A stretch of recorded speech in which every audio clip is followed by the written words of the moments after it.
Good day once again, everybody. We are locked and loaded to bring you another edition of Birds Weekly presented by the Inside the Birds Network. Along with my friend and colleague Ray Didinger, I'm Derrick Gunn.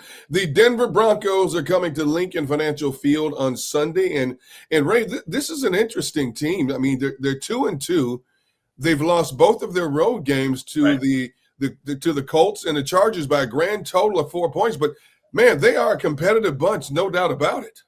Yeah, I mean, there were a lot of people at the beginning of this season that were picking the Broncos to win the AFC West. I mean, it's been a long time since anybody even challenged the Chiefs in the West, much less unseat them. But a lot of people felt that the Broncos were kind of there right now after, what people saw of Bo Nix last year as a rookie, finalist for Rookie of the Year. The feeling was that, Sean Payton finally had his quarterback and that this team was only going to get better. And yeah, I mean, they're 0-2 on the road, but they could have easily won both of those games. Yeah. And, we've been saying it all along, and people have been saying all along, well, the Eagles' schedule early, they got those first 4 games are going to be tough. Well, I thought the fifth game was going to be pretty tough too. And even though it's here, I don't think the Denver Broncos are any joke. You mentioned Sean Payton and what a career he's had. He won a Super Bowl down in New Orleans.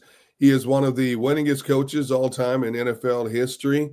And the Broncos gave up a lot of capital to get him in, but it appears that they got the right man for the job. It's a slow process, as we all know, when you're trying to rebuild something that has been non-existent for a while. But he appears to have this team moving in the right direction. Yeah, I really do think so. And it was a strange thing there when we went through the better part of a decade. Yeah. When the Denver Broncos were irrelevant. Yeah. You kind of just, they're kind of out there and they're going to play, but they're not really going to do much. And, we weren't really used to that because the Broncos were one of the best teams in the league for a very long time. And then they just kind of fell off the map. But when they hired Sean Payton, I had the feeling that he was going to get them back on track. It's going to take him a little bit of time to get his kind of team in place, to get his kind of quarterback. And he's done it now. I think that, there were some questions. A lot of people weren't all that high on Nix coming out of college. He was a late first-round draft pick, but I thought he was really good. And I really felt like if you put him in the right place with the right coach, and we know that Sean Payton is very good with quarterbacks, I thought the kid had a chance to be pretty good. And I think you're seeing it now. When you talk about a Bo Nix, I love his makeup. Even his rookie campaign, he played with, sometimes reckless abandon, strong arm, accuracy is really good, and he's not afraid to take off and put his shoulder down and engage contact. I'd like to say he's a combination of like a Brett Favre and I'm trying to think of who else, but he has that physicality, but he also has that quarterback IQ. He sees the field very well. And man, can he deliver strikes? Sure can. And one of the things that's very characteristic of Sean Payton offenses and quarterback play is he really likes to use the play action. We saw it. And look, I am not going to try and compare Bo Nix at this point in his career with Drew Brees. Okay, I am not going there. But if you think back to that old Saints offense, how much of it worked off the play action kind of thing, getting Breeze a little time, getting receivers open. And it took Payton a while to kind of get that running component that would set up the play action. But with the signing of J.K. Dobbins and the way he's running now, you have that. And you saw in this game that Bo Nix had all kinds of time back there. And listen, if it isn't for 2 drops by Tony Franklin, Nix throws for 400 yards in that game against Cincinnati. Again, not that Cincinnati's a great team right now, but you can really see if you watch the Broncos, you can kind of see a lot of those pieces starting to come together. And, Nix appears to be also a risk taker. He has 7 touchdown passes, but he also has 4 interceptions. Sometimes he'll throw that ill-advised pass trying to put it in a small window, and it doesn't work well for him. But then he comes right back and makes a big play. The kid's fearless in a lot of ways. He does seem resilient, which you have to be to play quarterback in the NFL. That has to be one of the things. I mean, yeah, you want a guy that's got some size, you want a guy that has a strong arm, but he has to have a certain kind of makeup that he can bounce back from a bad performance or bounce back from a bad throw. And I was really kind of curious to see how Nick was going to play in this game, being a Monday night kind of game, national audience, coming off a performance against the Chargers in which he got a fair amount of criticism. I mean, people came down on him after that Chargers game and kind of were blaming him for the loss. And I was wondering, okay, how's he going to handle this? Now he's got to go on Monday Night Football. Everybody's going to be talking about him, people watching. And he came out and played really, really well. I mean, he threw for 326, but like I said, it could have been 400. But even within that, to your point, he threw a ball in the end zone for an interception that you're just saying, what is he thinking? Yeah. And that at this point in his career, he will still make those throws. But overall, I mean, you see a guy who I think is on his way to having a really good career. He's only been sacked 3 times. Do you think their offensive line is underrated? I think they're pretty solid tackle to tackle. Yeah, the center is probably their weak link, and when you watch it, you can kind of see it. He got called he got 5 flags thrown on him in the Bengals game. So I think that's one of the areas that the Eagles can exploit here. The Broncos' offensive line is good on the edges for sure, but if they have a weakness, it's right there at the center position. And you think about where are the Eagles strongest on their defense? It's right in the middle of their pass rush. So I think that's one area where the Eagles have an advantage, and that's where they can generate some pass rush on Bo Nix. The running game. Here's another running game that's going to try to test the Eagles' interior. It's a running game that's been averaging over 5 yards a carry, and their lead back J.K. Dobbins appears to have resurrected his career in Denver. He's averaging almost 6 yards a carry. I love the fact low center of gravity type runner, very shifty, but also can lower the shoulder and run through people if he has to. The Eagles have had their difficulties this season defending against the run, and so I think it's going to be another test trying to stop J.K. Dobbins going through the middle of that line. Yeah, I think so too. I mean, knowing the way Sean Payton likes to call a game, after he studies the film of the Eagles defense, teams have had some success running the ball against the Eagles, more than I thought. So I think that's going to be his game plan, his MO coming into this game. Is I think they're going to come out early and run Dobbins between the tackles, see what they can generate in there, see if they can control the ball, move it, get some first downs, and then in the same process, then set up some play action shots to not a superstar-laden group of receivers, but a good, solid group of receivers. And Nix, for a young quarterback, has the ability, and you said it earlier, to see the whole field and really distribute the ball. I mean, again, in the Bengals game, they had like 5 guys that had 4 or more catches. And so, if people get open, Nix will find them. Speaking of people getting open, he's got a couple of decent targets in Cortland Sutton, a former first-round pick, and Marvin Mims. Between them, they have 30 catches, over 350 yards, 4 touchdowns. Do you think Vic Fangio will deploy the same type of tactic he did in their most recent game? Have Quinyon Mitchell follow Cortland Sutton across the field? I don't know. I've been trying to. I'm just trying to guess that one. Does this group of receivers sort of command that? I mean, is there one guy? I agree with you. Sutton is the go-to guy. Yeah. On third down, that's generally where the ball is going to go. Is he a super down the field big play guy? Not really. I mean, he's more of a move the sticks kind of guy. But in a big spot, that's who they're looking for. Would that sort of dictate to Vic Fangio that I'm going to play my best cover guy on him?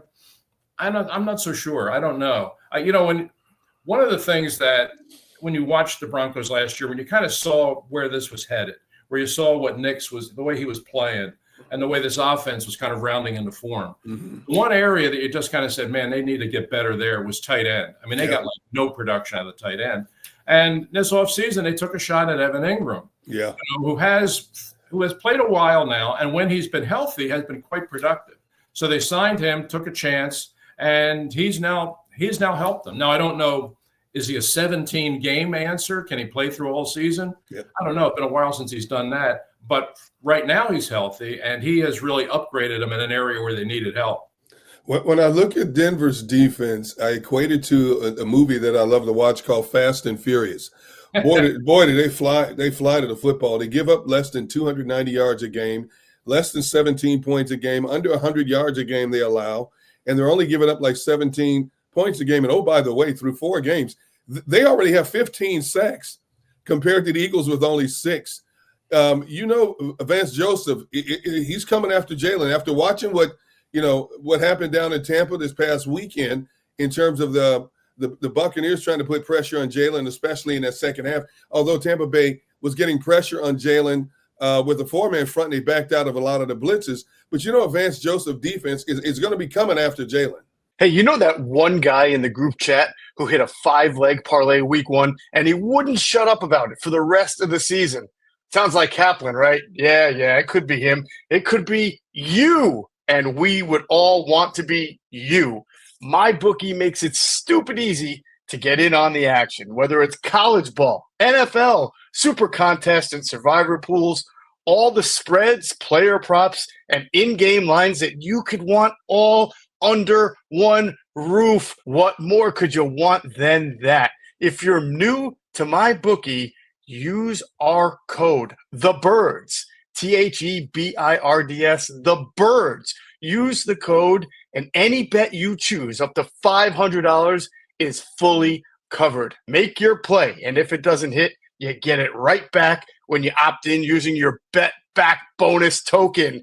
There is no better time to jump in right now. No better place to play. Football is back. Let's make some money with MyBookie. Hey, fall is planting season. Did you know that many plants and trees actually do better when planted this time of the year? But you got to know where to start, and that's why I love fastgrowingtrees.com. Doesn't matter if you live in the sunny south or if the air's getting a little chilly where you are, the plant experts can help you find the perfect fit for your space. They've got everything your yard needs: fruit trees, privacy trees, shrubs, flowering trees, so much more. And Fast Growing Trees makes it so easy for you to have your dream yard because you can order online and get your plants delivered directly to your door. If you're like me, you're tired of spending way too much money on landscaping. And if you walk into one of those nurseries and you look at all the stuff they have, you have no idea where to begin. That's why you need fastgrowingtrees.com. Doesn't matter about the size of your yard. They got over 6,000 plants to fit any space, and a 14-point quality checklist ensures you will get the best quality plants possible. This fall, they have the best deals for your yard, up to half off on select plants and other deals. And listeners to our show get 15% off their first purchase when using the code BIRDS at checkout. 15% off at fastgrowingtrees.com using the code BIRDS at checkout. Now's the perfect time to plant. Use BIRDS to save today. The offer is valid for a limited time. Terms and conditions may apply. Check out the link below or in the show notes and support the show. He will. I mean, that's his MO. And we saw certainly Todd Bowles did that in Tampa. I mean, that's just, there are certain defensive coordinators who, I mean, that's their philosophy, and that's how they're going to play. And Joseph and Van is like that. Last year they led the league in sacks. Yeah, I don't know how many people are really aware of that. 63. But, I mean, they had 63 sacks last year, and they're on a pace to be right there again. I mean, the Eagles have to be mindful of that. I mean, they're strong in a lot of good areas where you need to be strong, and pass rush is certainly one of them. If you wanted to talk about a checklist, check the boxes of what do you need to be a good team in the NFL. Two of the things right at the top are, can you protect your quarterback and can you get to the other team's quarterback? Those are two things that if you're going to win in the NFL, you kind of need to do that. Yeah. And the Broncos can. I'm a little bit surprised to see them at 2-2 now. I thought they'd get off to a faster start, but I think over the course of the season, they're going to be a good team. And right now, I think they have a really good chance to win that division. I really do. I think they're better than the Chargers, and The Chiefs are still sort of finding themselves. Yeah. And who knows, by the end of the year, they might look like the Chiefs again. But right now, I think Denver might be the best team in that division. You know what's intriguing about this defense is they don't have a lot of first-round draft picks playing on this defense. And most of the guys that are starting on their defense weren't even Denver draft picks. They're like 3rd, 4th, 5th, 6th, 7th round draft picks. And it's amazing the makeup of this particular defense. And I'll tell you, the leader of the defense, here's the thing that's the funniest. I don't know if I want to say the funniest, but I'll say the funniest thing about this defense, the leader of the defense is the former Eagle, Alex Singleton, who leads that team with 38 sacks. You know, we always talk about how, one system may not suit a player, but if he goes somewhere else, he flourishes. And boy, has Alex Singleton, who's basically a special teamer here, flourished in this Denver defense. Yeah. It is one of the funny things about pro football is how guys in one place can be just sort of and then they go somewhere else. They get with a different coach and are playing in a different system, and all of a sudden they blossom. I mean, Singleton is an example of that. And here in Philadelphia, I mean, Zach Baun is the poster child for that.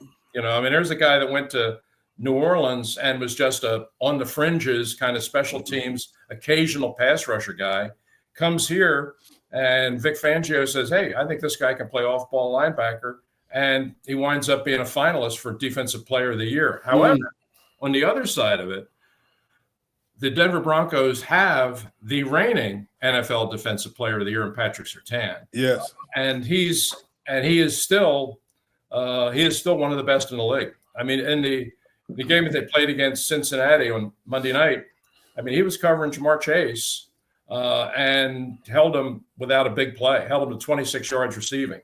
Now, I know the quarterback play on the Bengals at the moment is not particularly good. Yeah. That had something to do with it. But we've all seen Patrick Surtain over the course of his career. And week in and week out, he is that kind of player. Mm-hmm. So one of the things I'm going to be looking at in this game is where do they deploy him? Do they put him on A.J. Brown? Do they put him on Devontae Smith?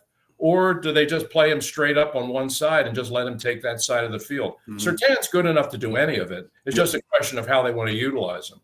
You know what, Ray? It's funny you should say that because I still think that Surtain is one of the best cover corners in the National Football League, and he can get physical with the best of the wide receivers out there. I'm hoping that they put him on Devontae Smith only because I don't want to see any more cryptic messages from A.J. Brown next week if he only gets 2 or 3 catches in this game coming up with Denver. Yeah, you're right. You're right. I mean, this – we spent earlier in the week when we did our breakdown on the game, we spent a lot of time talking about this sort of split personality with this team right now. Yeah. All the questions that people have about them, which are legitimate, but that versus the reality of being 4-0 and having won 20 out of 21 and being the team that they are, winning games, 12 straight wins at home. I mean, all of that crazy stuff. That's true too. But then you see these last couple games that you win one of them on a blocked field goal at the end of the game. You have the game last week that you have in hand and you almost see it melt away. Mm-hmm. This kind of up and down, I've used the term schizophrenic play with this team, which really is kind of what it looks like. Kind of what are you? Yeah. If you want to be the glass 2/3 full guy, you're going to say, "Hey, we're 4-0. We're one of 2 teams in the whole NFL that's 4-0. Yeah, that's so. But if you look at the other side of it and how you've gotten to 4-0, admittedly against a good schedule, I will grant them that. You still have some. I wonder what's really going on here. And This is going to be for the 4th week in a row. This is going to be a real test. I mean, the Denver Broncos I think they're a really good team. And as I said, right now, I think they're the best team in that division. Mm-hmm. And even coming in here, I think it's going to be a tough game for the Eagles. Yet another one. Mm-hmm. Well, Ray, who do you like in this game and why? Sports are all about competition. Every snap, every possession, every clutch moment matters. That same energy is what 1v1 Me brings to video games. Every single day, you can watch and stake on matchups in Madden, NBA 2K, FC, and Call of Duty Search and Destroy, All the games are streamed live. Every match has refs and payouts are instant. And these aren't just random online lobbies. These are the best players in the scene, pros, streamers, and rivals. With season playoffs and the championship game on the line, every game matters. Over 100 million has already been paid out on the app, and the community is growing fast. If you're a sports fan, a gamer, or just someone who loves having a little extra on the line, 1v1 Me is where you need to be. It's not just about winning, it's about the bragging rights too. Every match has a chat going crazy, and you can back your picks in real time. Download today and use code BIRDS. Your first stake on the app is risk-free. That's code BIRDS for a risk-free first stake. Hey, Philly fans, game day is stressful enough. Parking, traffic, long lines. We've all been there. But when it comes to your cannabis, Camden Apothecary makes it easy. This is the dispensary for sports fans, just minutes outside of Philly. With plenty of free parking, you'll be in and out fast, no hassle, no waiting. And they don't just care about convenience. Camden Apothecary is all about the guest experience. Their staff makes sure you feel taken care of every time you walk in. Plus, they carry only the best quality cannabis at the fairest prices. So whether you're stocking up for the tailgate, the watch party, or celebrating a big win, you know you're getting the good stuff without overpaying. They even show love to the community with specials for fans, students, service members, and healthcare pros. Camden Apothecary, top quality cannabis, great prices, and an experience made for Philly fans 21 and up. Boy, there's a real part of me that there's a real part of me that's leaning towards the Broncos in this. Whoa! No. Now, for this reason, Yeah. It's always a very unwise thing to look too far down the road in the NFL. I mean, things just change too much to do that logically. But we all do it, okay? If the Eagles are to win this game, you're looking at the very realistic prospect, given the fact that over the next 3 weeks, they have the Giants twice and then probably Carson Wentz in Minneapolis, that they could, if they win this game, the likelihood is they'll get to the bye 8-0. Yes. Now, who does that? You No. know? So there just seemed, on its face, you're just going to say, no, the Eagles are really good. In power rankings, I'd probably put the number one, but 8-0, really? And at that point, you're what, 24 out of 25? They're just crazy numbers. So you're looking at that and saying, they probably should lose this game. I mean, just the law of averages tells you that. But, the Broncos, their 2 losses were on the road. Yeah. So their 2 wins were against 2 pretty hapless teams in Tennessee, and Cincinnati. Yeah. And the Eagles have won 12 in a row at the Linc, and they're a handful here. So I'm going to stick with the Eagles until they lose. I'm not going to pick against them. Yeah. But I think it's going to be another one of those edge of your seat, maybe down to a last-second field goal by Jake Elliott to win it. But I'm going to pick them to win it. Fairly low scoring, because I do think the Broncos are going to come out and run the ball with Dobbins. I would. So I want to say 21-20. Whoa! You're right in my alley. I mean, Lady Luck has indeed shined on this Eagles team, and it seems like every week through the first 4 games, somebody has come up to make a big play for this team, whether it's on offense or defense. They've gotten some breaks along the way, and of course, they've made some of their own breaks as well. They still haven't gotten their running game going, and I don't see them getting a running game going against this Denver defensive front. But they're playing this game at home. For whatever reason, they continuously find a way to win, and they still have not developed the so-called identity, which we all believe that through the first 4 games of a season, we find out teams' identity, and I don't think we're anywhere close to finding out what this team is or is not at this particular time, but they're playing a game at home. So I'm going to take the Eagles to win this game 23-17. All right. That's going to wrap it up for this preview edition of Birds Weekly, presented by the Inside the Birds Network. For my friend Ray Didinger, I'm Derrick Gunn. We'll see what happens on Sunday, and we'll be right back here next week to talk about it. Until then, have a great week, everybody.